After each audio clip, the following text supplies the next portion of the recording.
I'm Peter Collingridge. I'm here to talk about my experience as part of the 90% of startups that fail. And I'm honoured to come to such a great audience and after such great speakers. And I hope that what I offer isn't too much of a downer.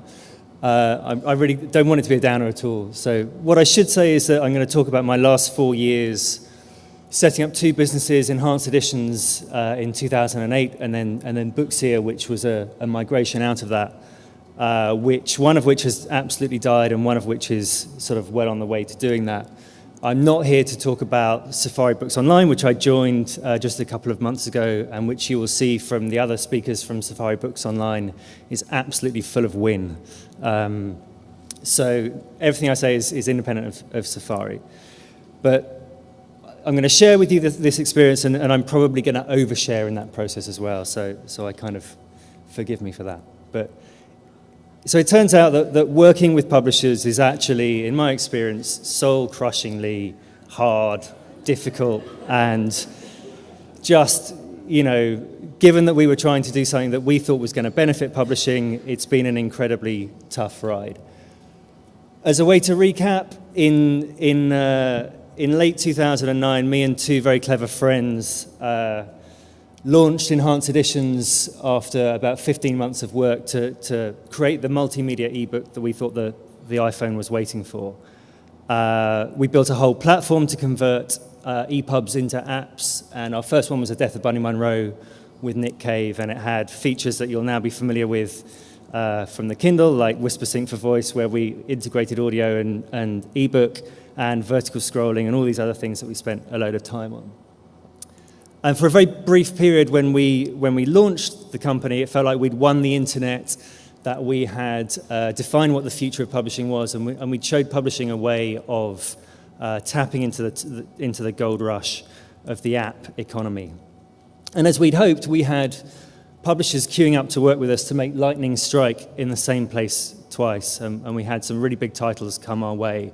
And I was really excited about spending the next 18 months working on product development and doing all sorts of really, really great stuff. And the actual fact of it is that we pretty much spent the next 18 months, or I pretty much spent the next 18 months, in really laborious contract negotiations with publishers where we would go through untold iterations of 26-page contracts arguing about rights and permissions that ultimately would not come to bear because we sold about 100 copies of each app as it came on. And really the TLDR for this is that enhanced apps are not the savior of publishing that really I and a lot of other people hoped they were going to be.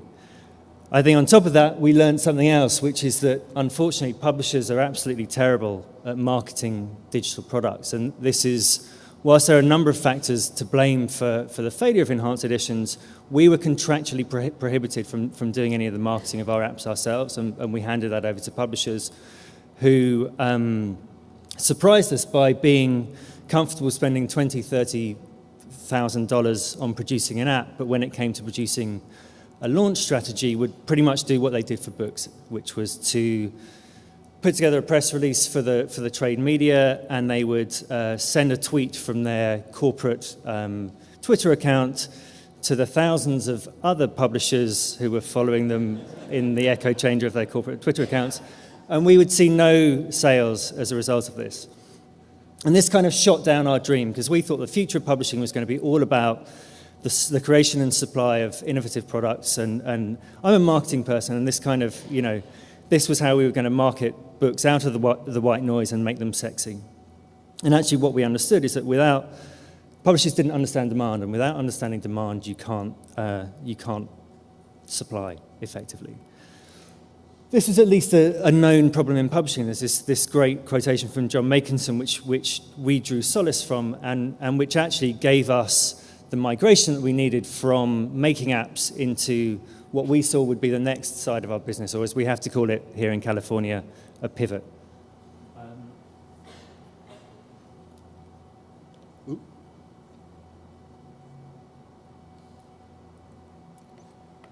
We'd spent a lot of time trying to raise money for Enhanced Editions and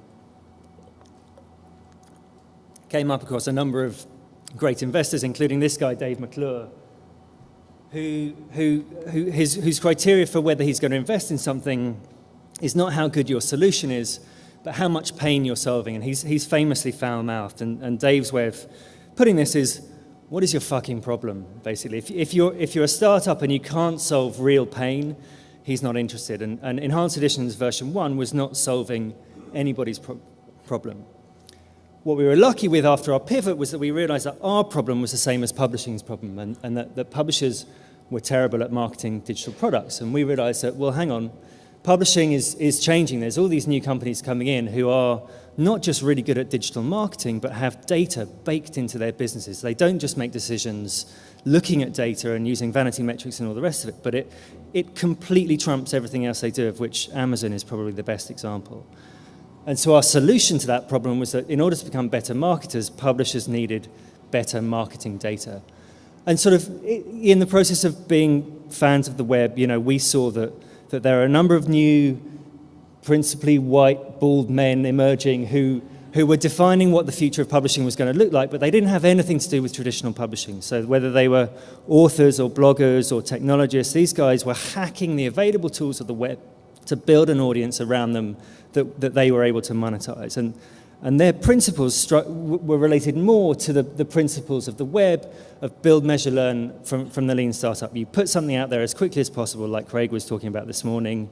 You measure to see what the response is. Will it be profitable after 2 issues? And you course correct based on what the data's showing to you.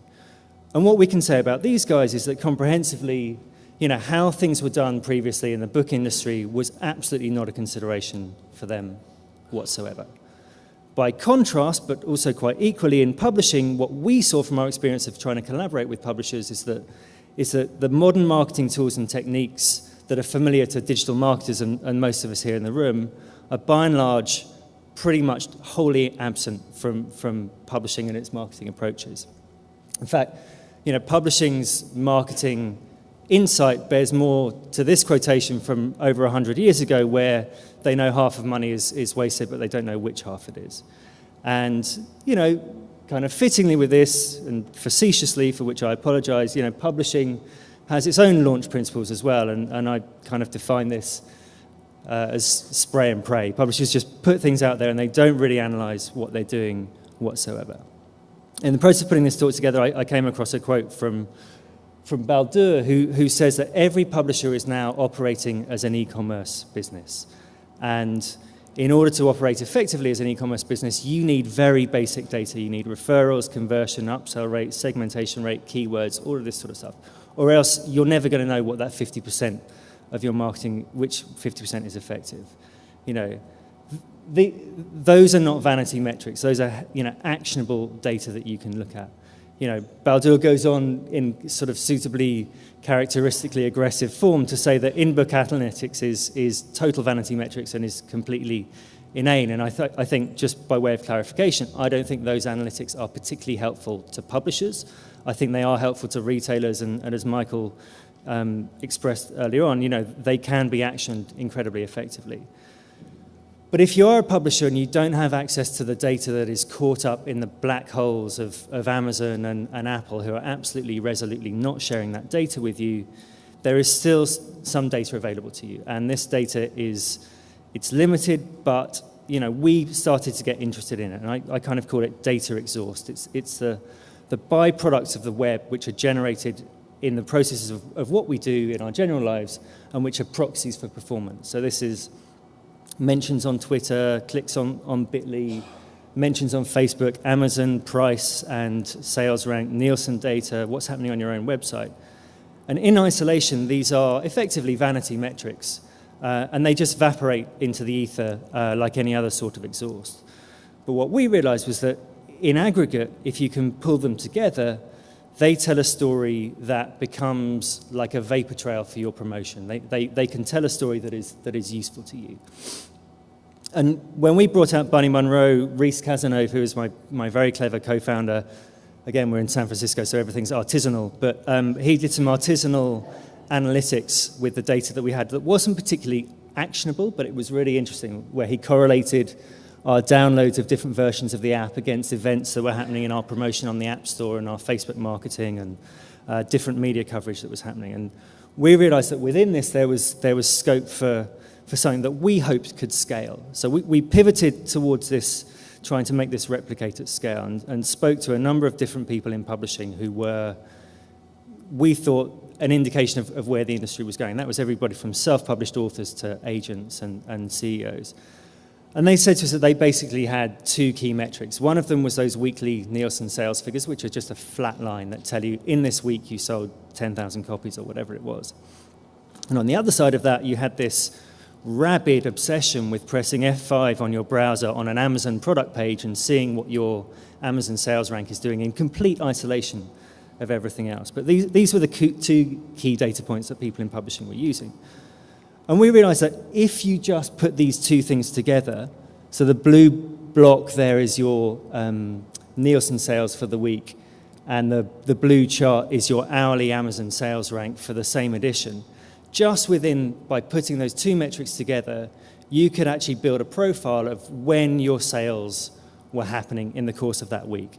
And you could then annotate what else was going on in your promotional strategy in the course of that week to see which of those factors that you were doing or which were happening on the web were influencing demand.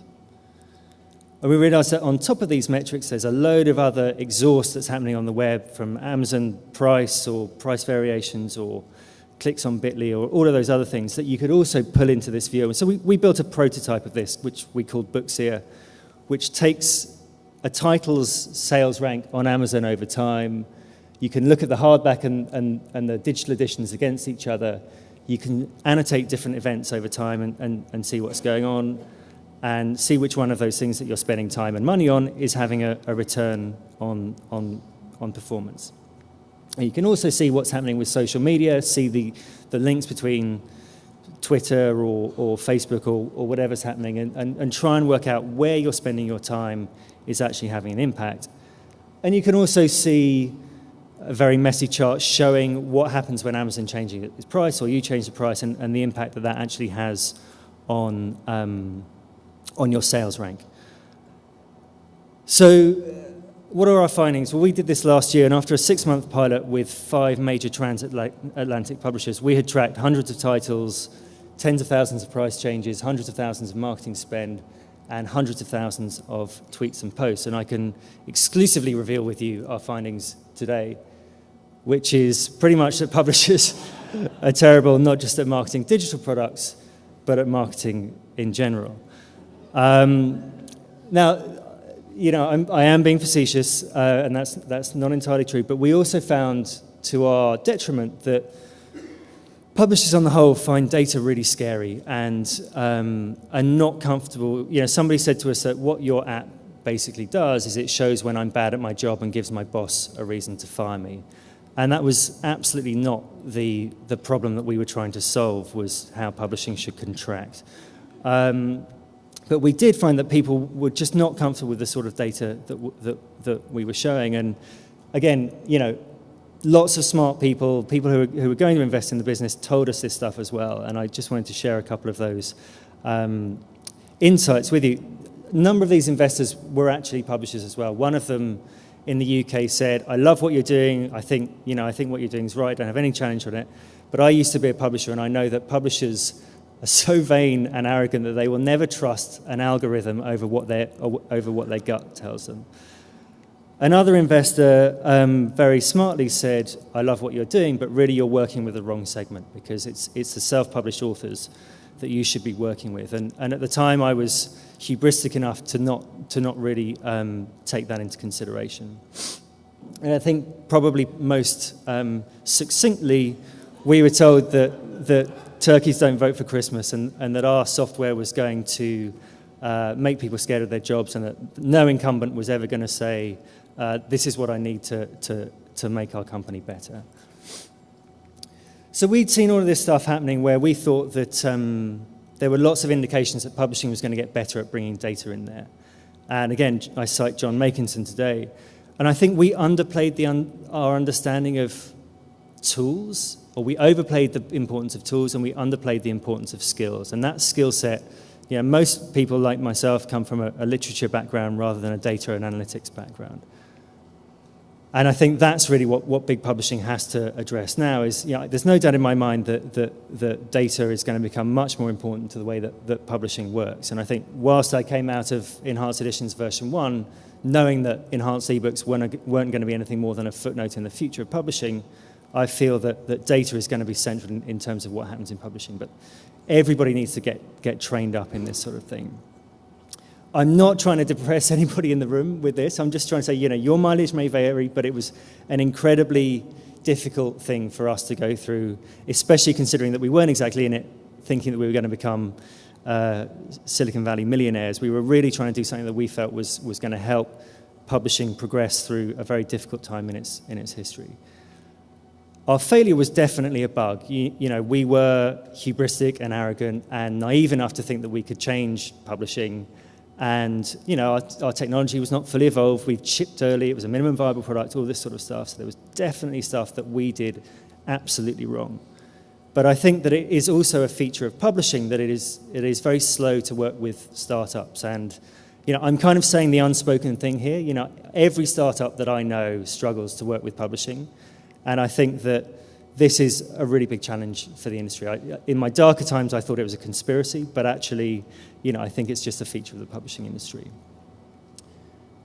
There are these people, as one of these investors said to us, these are the guys who are going to be defining what the future of publishing looks like. I think what I'm taking away from this conference and the people that I've spoken to today is that we are seeing a breaking off of, or a bifurcation of people who are working with publishers and people who are just getting up and doing it on their own. And I think for the few publishers that are here in the room, I would say really that, there is a risk attached to not seeing that. I believe that within the startup ecosystem that's evolving around books at the moment, there is something that provides an opportunity for a future that is not dominated by Amazon. And I would encourage the publishers to try and use their talent finding antennae and talent development things that they've had with authors to work with startups. And I would also encourage the startups to think very closely about the people that they should be working with this. And finally, it is okay to fail, and if you're an entrepreneur who is at a similar point in your trajectory to us, it's also okay to come and talk to us because, we're hiring. So if you're a smart entrepreneur, do come and talk to me and see if there's anything we can do together. So thank you for letting me share with you all today, and I'll let you get off to coffee.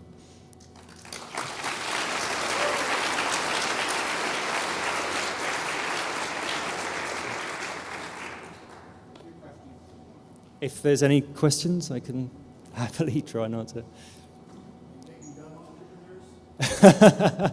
Sure, come and talk to me. Clever enough to be here, so. Henrik, you can have a job, I promise.